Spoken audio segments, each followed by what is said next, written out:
In the tense final weeks of the Third Reich, as the Soviet army closed in on the outskirts of Berlin and artillery roared day and night, the name Felix Steiner repeatedly surfaced in Hitler's underground command bunker. It is said that on one late April evening in 1945, in that suffocating subterranean space, Hitler continued to cling to a faint hope of a miraculous counterattack led by an SS officer named Steiner. That was the only miracle the German dictator believed could salvage the situation, or at least hold the Red Army at bay for a time. Yet, who was this officer? Why did he become Hitler's final glimmer of hope? And what did Steiner actually achieve during those darkest days?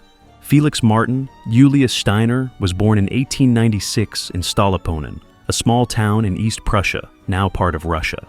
Coming from a family with military tradition, he joined the Prussian defensive forces at an early age and fought in World War I at 18. His experiences in the trenches, coupled with the devastation across Europe following that war, left a profound mark on him.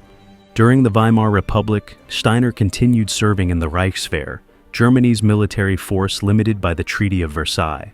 Because troop numbers were tightly restricted, the Reichswehr only retained the most capable individuals to form its core. Steiner was among them, undergoing numerous tactical training courses, and gradually earned recognition for his organizational and innovative abilities. When the Nazi Party rose to power in 1933 and Germany began expanding and rearming, Steiner, with his military background and nationalist leanings, decided to join the SS Schutzstaffel, initially a paramilitary organization formed to protect the party leadership. From that point on, his military career became closely tied to the SS, eventually making him one of Nazi Germany's prominent commanders during World War II. By 1940, when the Blitzkrieg erupted and Germany overran Poland, then France, the size of Nazi forces swelled in both number and scope. Steiner was tasked with developing and training units in the Waffen-SS, the SS's elite combat arm.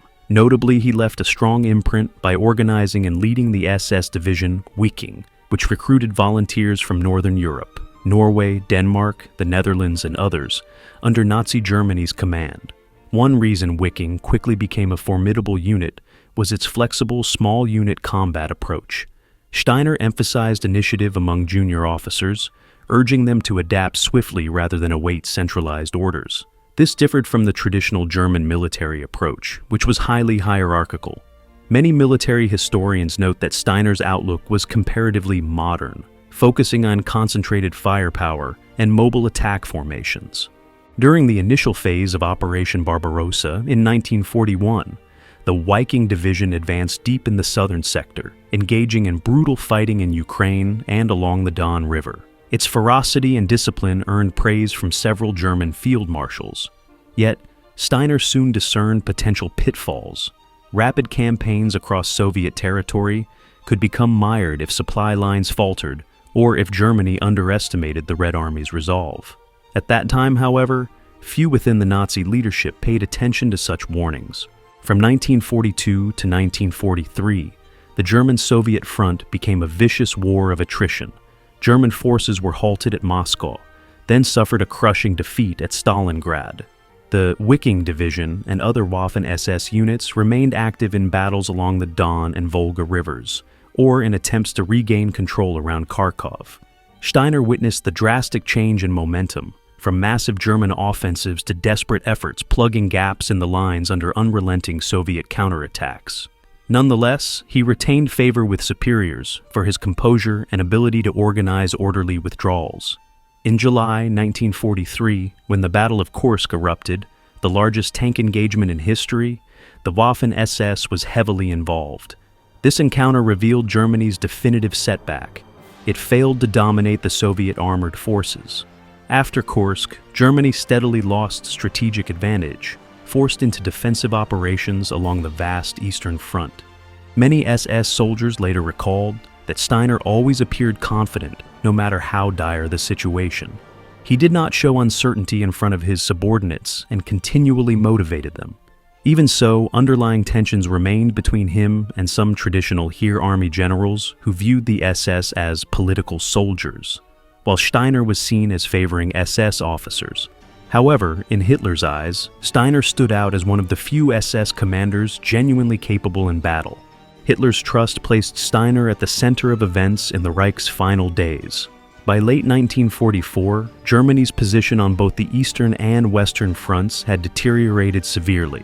Allied bombing runs crippled industrial infrastructure, while the Red Army advanced through Poland and approached the Oder River. Steiner was given command of a newly formed army group, tasked with protecting Berlin from the north. In the Führer bunker beneath Berlin, Hitler tried to raise the spirits of his collapsing regime, convinced that a daring counterstrike could still reverse Germany's fortunes. He repeatedly mentioned Steiner's name with the rare optimism of a man grasping at straws. Steiner will attack.